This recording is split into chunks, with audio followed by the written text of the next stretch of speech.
Hey, it's me, the mouth of the South, Jimmy Hart. Hey, check out my new tag team, baby, Monty and the Pharaoh. Hey, Jimmy, don't forget to tell them about Long Island's #1 pro wrestling broadcast. Well, you know what, I would, but you already did it. It's Monty and the Pharaoh. The Monty and Pharaoh Show. Monty and Pharaoh, bro.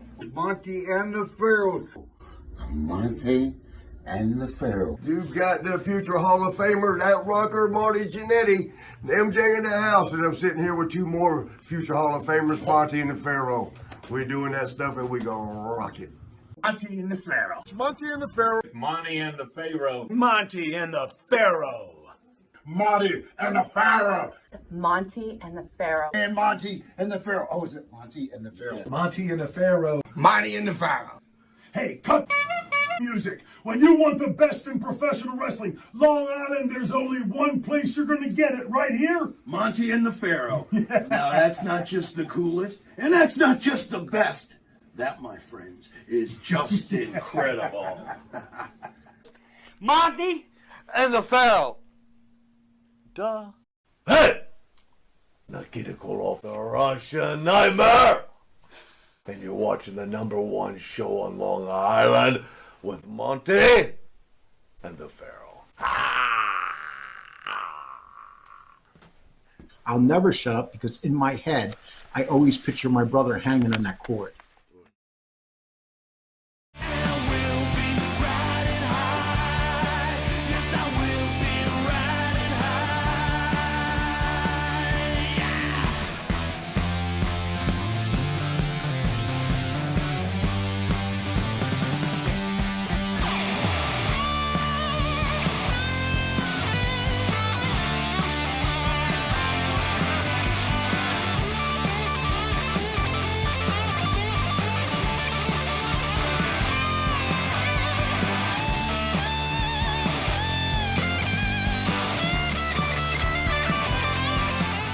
All right, welcome back to Long Island's #1 pro wrestling broadcast, Monty and the Pharaoh, seen only here out of Indie Music TV.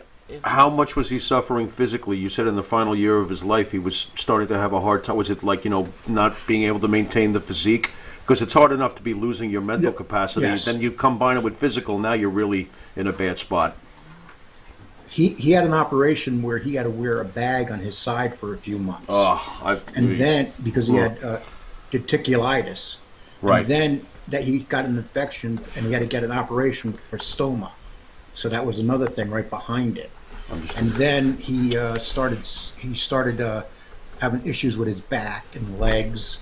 And the day he called me, the very last conversation he had with anybody, he was talking. I had a vertebrae surgery, and he was going in for an MRI because of all the pains in his head and neck. And it was a week away. And he asked me about my surgery and how it helped me and everything. And I told him. And we talked about an hour and a half. And what was sad about that day, 10 minutes later I came in the house and my phone started ringing.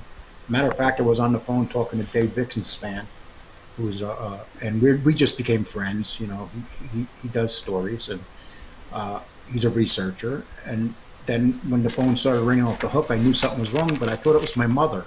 My mother's 84 years old and still alive. And I thought it was him. I was shocked when they said it was Tom. I was absolutely shocked. Lee, I understand Vince McMahon's the CEO of the WWE, right? Yes. And ultimately, he's in charge and he's responsible what happens with his company. But he did fire Garvin and Phillips. What else did you expect him to do? No, he didn't fire them. No, they resigned. They resigned. Okay, and they resigned, and Pat Patterson offered to resign, but they told he didn't actually resign, which they lied about. And if you go back to the Larry King interview with Vince McMahon the night he talked about my brother, and he lied all through it. He said he didn't know nothing of him and stuff, but he was already talking to the lawyers and negotiating. And even Larry King said to him, Vince looked at Vince looked at them and said, oh, these three men are gone now and they're not coming back. And that meant all three of them, including Pat Patterson. And yet, all he wanted to do was get Pat Patterson back right away. So is your point of contention is that he brought Pat Patterson back? If he didn't bring Patterson back, would all been forgiven? Well, what would have been better than anything is that when Tom went back to work, that they gave him an actual chance to work, you know, and didn't make these agreements that they shouldn't have been making. And, you know, this has always been my problems. Any agreements they made should have been done with a lawyer. And they knew what they were doing was wrong. You know, that this is a company that deals with lawyers all the time. And so here they are. They have this young man who at that time was uneducated in a room with them, and they're doing all these, they're throwing, and you got to remember, when Tom left that company and sued him again, it was because they locked him in the building when he refused to sign any more contracts. He stopped. He said, "Look, Linda, I'm not going to sign any more things. I'm done." So they locked him in the building and wouldn't let him leave. You know, that's what they did. And you know, when Tom sued him the second time, the lawyer was like, he couldn't believe that they did this to him. And then one day, Tom just stopped showing up. He didn't even come back to see the lawyer. He didn't care no more. He literally disappeared off the face of the earth. He wanted nothing to do with anything no more. He just walked away. You know, I couldn't find him. Nobody could find him. And he was gone for about 4 or 5 months. He literally went into hiding. He didn't want to deal with any of this. That's how much it was affecting him. I'm not sure if I've got the numbers exact, but in regards to the settlement, Lee, I believe I've heard that originally Tom took 55 thou, and that they even gave you 20 thou. At the end of the day, if you could do this all over again, was the settlement the biggest mistake you made in all of this, both of you, and that you should have just gone for the throat? Like I was saying last week to Mike, I don't understand why you'd let him get away with this if you really knew that you had him. Yeah. Do you Okay, regret the settlement? Oh my gosh, yes. And here's why. Here's what I regret. I regret when they told me to stay at the motel. I should have said no. That was the biggest mistake that was made. But then his lawyer, who was corrupt and he was already talking, and without telling us, he was already talking to McDivitt. He never told us. He was talking to McDivitt from home to home. Never came to us and said, "Oh, I talked to McDivitt last night." So right there, the rules were broken. And then on top of that, leaving Tom in the room alone with Vince McMahon, Linda McMahon, and Jerry McDivitt. Who does that? What kind of lawyer does that? It sounds to me like, unfortunately, your lawyer was Frankie Williams and their lawyer was Hulk Hogan. Yeah, he made a lot of money, and you know what else he did? Tom just did an interview with Geraldo Rivera that was a big interview, and it would have brought him down. So Vince McMahon asked and paid Tom's lawyer to put an injunction on Geraldo Rivera. Vince McMahon didn't even sue him for an injunction. Tom's lawyer put an injunction on the Geraldo Rivera show. How much do you think he got paid for that? Because Tom sure the hell didn't pay him. Did you ever entertain taking action against the lawyer? He sounds like he didn't do a damn thing for you guys. Well, here was a mistake. Or better yet, get another lawyer. Yeah, get another lawyer. This lawyer sucks. Well, here's what happened. Here's what happened. This lawyer was living off his father's name. His father was a Supreme Court judge. Oh, great. And when we went to meet his father, in this big mansion in Rye, and the father kept falling to sleep when we were talking to him. Great. And then his kids come out. The son comes out with the daughter, and you know, they look at the article and they look at each other and go, "Oh, this is big. This is going to really be great," you know. And it's like right at that moment, I should have been scared and ran. But you know, when you have an office across from, right on Avenues of America, across from the New York Public Library, and you know, it's an overwhelming scene. It looks like success, but these people weren't success. Their father was successful. But this is all afterthought. You know, what you find out afterwards isn't what you know at that time. Lee, in 1993, Linda Yes. McMahon was quoted as saying, "Tom has been and continues to be manipulated by his brother, Lee Cole." Linda McMahon told this to the Charleston Post. What are your thoughts about that comment? Linda McMahon and Vince McMahon already also sued Phil Muchnick and said that Phil Muchnick and I had a plot to bring down the WWE. I didn't even know Phil Munchnick. I talked to him on the phone a couple times, but they're saying that. Can you imagine that? At that time, I was a wanted felon, and they said that I had talked to Phil Munchnick, and I got together and conspired to bring the company down. And the only reason they did that with Phil, they knew they weren't going to win that lawsuit, but the judge shut him up, and he couldn't talk no more. And then they came after me. Who else was there better to come after?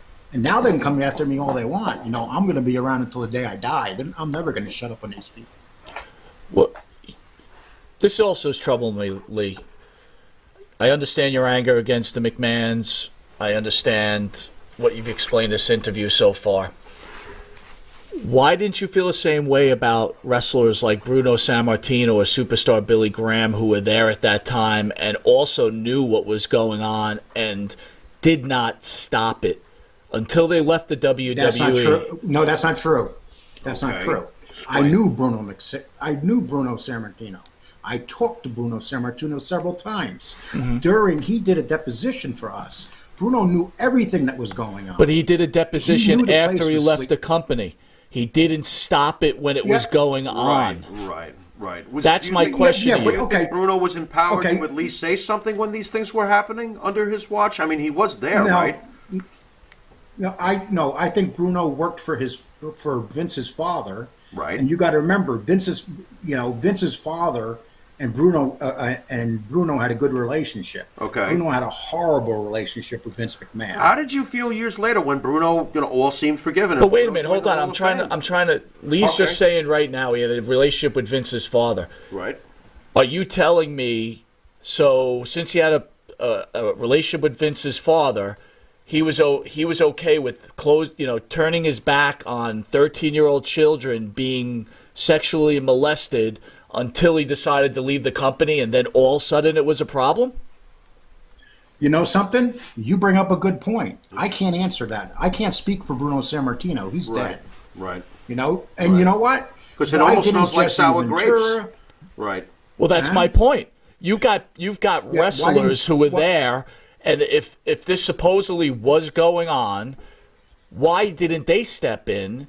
And then my question to you, Lee, is why don't you want some kind of redemption from these people? Actually, I do. I'll give you an example. Jesse Ventura, he went up to my brother Tom when Tom first started there and said to him, stay away from that guy. He's a real creep. Okay. And Gorilla Monsoon used to mock these guys when they were wrestling. The back door of Terry Garvin. They all knew. They were all guilty. You know something? I don't really care about what they did. I lost my brother. My brother killed himself, and my brother always told the truth. And I can't, if they let this happen, they have to live with that. If they knew that, it's just like what happened with Penn State. If they knew what was going on, then they have to live with it. They're the ones that did it, not Tom, not me. What was Tom's final year or so like? I mean, was he... I know you told me he was physically suffering, mentally suffering. Was he still staying active somewhat, or was he now at home and just dealing with his own demons? He was at home all the time. Between that and COVID happening, he was at home, and he wasn't the same Tom. The Tom that I always knew was when he walked into the room, he was the first person you knew. He was usually the best good-looking guy in the room. He was usually, he was just a whole different type of guy. He literally changed overnight. Everything about him. And here's when he really got upset. He got a hold of Jerry McDivitt, his friend, Jerry McDivitt, and said, Jerry, I need a favor from you guys. He goes, I have insurance and stuff, but I'd like you guys to pay the deductibles for the insurance and give me a hand here. It's really affecting me. And then Jerry says, absolutely not. And then Tom called me and said, I just had a talk with Jerry McDivitt. And then I said to him, Tom, you should have never been talking with that creep. And so Tom was under the assumption this man was his friend. Literally his friend. And then when it came down to Tom asking for us, and then Tom said to him, you guys did this to me, Jerry. You can't help me with my deductibles and stuff? And Jerry said, absolutely not.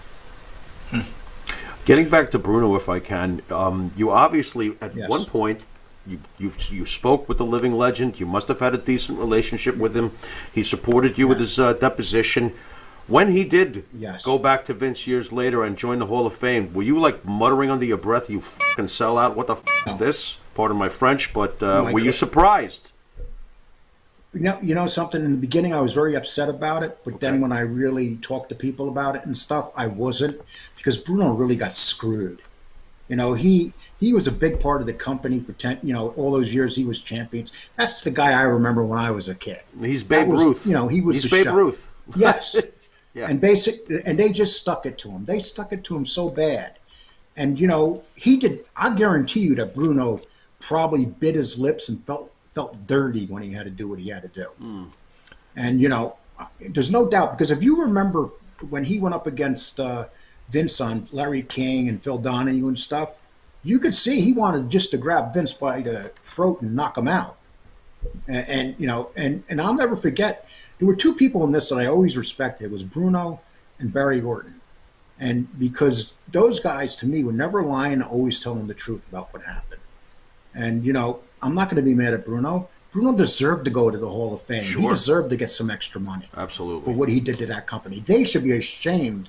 They should be ashamed. You got to give Bruno credit for holding out all those years.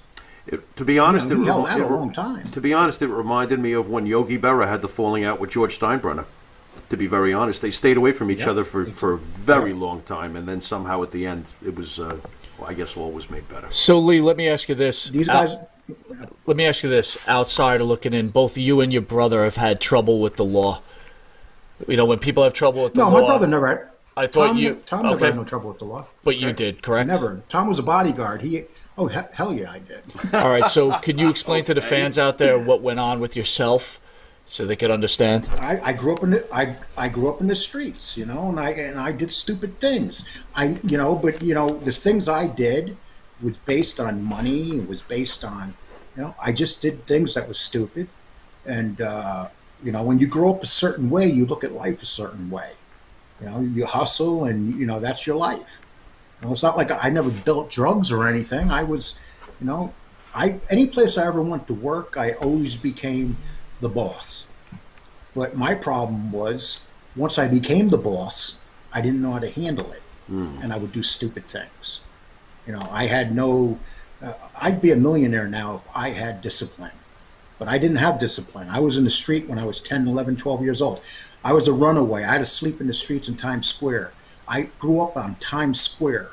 Most of the kids I grew up in Times Square were selling their body. The difference between me and them is I was working. I always worked on a hot dog stand or a pizza place. I had no discipline because of the way I was brought up. Plain and simple. Interesting. Lee, you were quoted, and if I may, note to Vince and Linda, I will do everything in my power legally, in quotations, and make sure that you answer for the lives you have destroyed. I ask Twitter to please not let these people shut me down. They are despicable human beings. Believe me, they will come for me. Yes. Anything else now, you'd like when to... I say legals, when they said legal, when I said legal, some people took that as like I was going to sue them. No. What I meant by legal is I will not do nothing illegal to bring them down. Okay, because they want me to. I'll give you an example. My sister put up that Facebook page. She's a very wealthy woman, very successful woman. They're not going to do nothing to her. But if I put up that Facebook, I'm sorry, GoFundMe the page for Tom, GoFundMe page, Yep. they would come after. They would come after me. They would say, "Oh, I'm trying to make money off my brother's death." I'll never shut up because in my head, I always picture my brother hanging on that cord. Lee, before the show started, you sent me some documentation, which for the fans out there, I can post as proof. Can you explain what this documentation's all about? This is how sleazy they are. At that time, I had, when I took these people on, I had a felony warrant, and these didn't even know I had a felony warrant. That's how brilliant they are. And so when they find, my friend Steve went and told them, and then what they did is they flew Steve down to Titan Towers. He met with Linda McMahon. He met with Jerry McDivitt, and they discussed how to get me out of the way. And Steve told them, "Well, I know that he has a warrant." And then basically what they did is, well, turn him in. And at that time, Tom was on their side. I don't blame Tom for that because Tom had so much pressure, and Tom did think I was messing with his job. So I forgive my brother for that. But the fact of the matter is, Steve signed that confession because what happened is they said 2 cops came to my door, and they were detectives. They arrested me, but they didn't realize I paid the restitution already. And back in those days, it didn't get into the system right away. So they took me down to New York City, and 2 days later, I was released. And when I was released, I called Vince up. I called Jerry McDivitt up, and I said, "You guys f***ed up, man. You should have never done this to me." Then all of a sudden, I would hear that big in the background, Vince McMahon go, "Oh, I'm sorry you feel that way, Lee." I said, "Oh, Vince, I thought you weren't here at the meeting." So they were talking to me, and they were like, "Oh, this guy got out of jail." They literally thought that I was going to be in jail. You got the tickets there for Steve. You have the motel room that they put him up. Why would they put that guy up? He's my best friend at that time. And it's a written statement from him, right? Yep. Yes, it's a written statement with the plane tickets, motel room. This is how they operated, and this is what they think of me. Well, apparently they did such a good job of manipulating your brother. It sounds to me like you two almost had a complete falling out over the whole situation. Yeah. He wanted to keep his job, and he wanted you to shut up. Boy, oh boy. Yep. That had to be Yep. rough. They came between us. Me and my brother were tight like you wouldn't believe. I loved my brother. I was like a father to my brother when he was going through all that when he was younger. And then when I had trouble in my life, my brother was there for me. But they always came between us. For the last 30 years, they've always come between us. And me and Tom would argue because he would tell me Jerry McDivitt's his friend. And, I said to Jerry McDivitt right to his face, I said, "Jerry, let me ask you a question. How can you look at your children at night knowing what these people did to children?" And Jerry says to me, "I have no trouble looking at my children." So, that's Jerry McDivitt for you. Just out of curiosity, and I don't know if you have the answers to this, and I don't know if Tom ever shared it with you, how big is this spider web we're talking? How many more Tom Coles do you know of that possibly from back in those days went through something like this? Are we talking dozens? Are we talking 5? What are we talking? Any idea? Well, I know lots of them, and a lot of them are 50 years old now, and a lot of them they're like Tom. They don't want to know that this perverted man, what he did to them. And then there are some that are going to come forward. So, and then you got to remember too, Vince McMahon and Linda McMahon, when they went down, they got into my answering machine. My brother gave them my code. They got names out of there. They went out and they bought these people off, these kids, their families. And a lot of these kids from bad families, when you go to their family and say, "Look, I'll give you $20,000. This is back in 1992. Mm-hmm. I don't want your son talking about this no more. Mm-hmm. You're going to take $20,000. And this is what they did. One kid up in Buffalo wound up with a brand new car he was driving around in, right after that. And this is what they did. They literally went out, hunt these kids down, and bought them off. What do you want out of the McMahons? If you could have the perfect scenario, what do you want? For the McMahons to come forward and admit that they knew that this man was a pedophile, and they ignored it, which they're not going to do. For them to start a foundation for Tom and for sexually abused people. For them to offer, to do something for Tom, for Tom's family. But the most of all, they could do whatever they want. But the fact of the matter is, they've never answered. They never even said, "Well, Tom worked for us. We feel bad what happened. May he rest in peace." Anything. They didn't do that. Jerry McDivitt claimed to be his friend. He's never replied anything about Tom's death. Nothing. So they're pretending it doesn't exist. But, I from good sources, I know that they're pulling my Twitter in every day up to Titan Towers, and they're looking at everything I'm doing. They're threatening me. So, and that I'll leave for the legal side. But I don't think they have enough guts to come after me more than threatening me or using outsiders. I've already talked to people.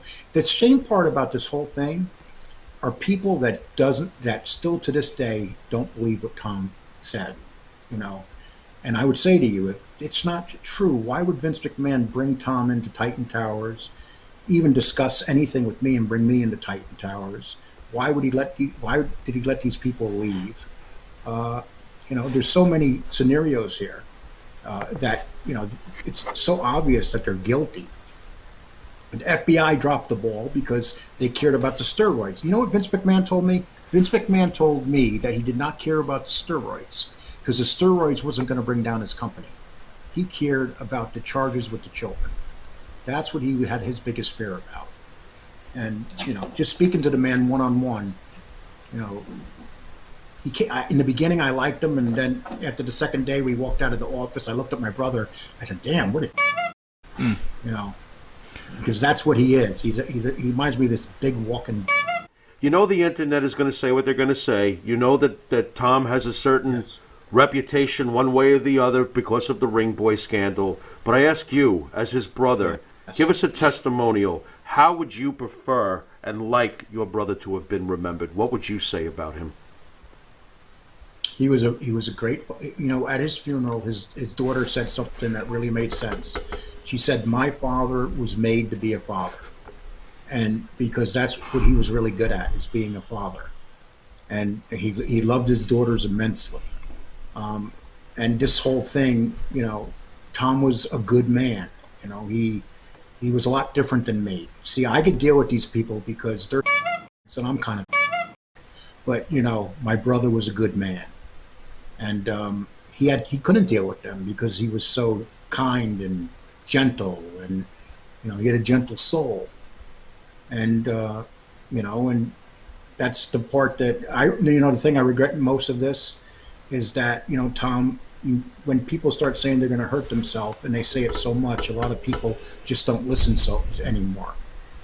And I regret the fact that I stopped listening to him because he was saying it so much.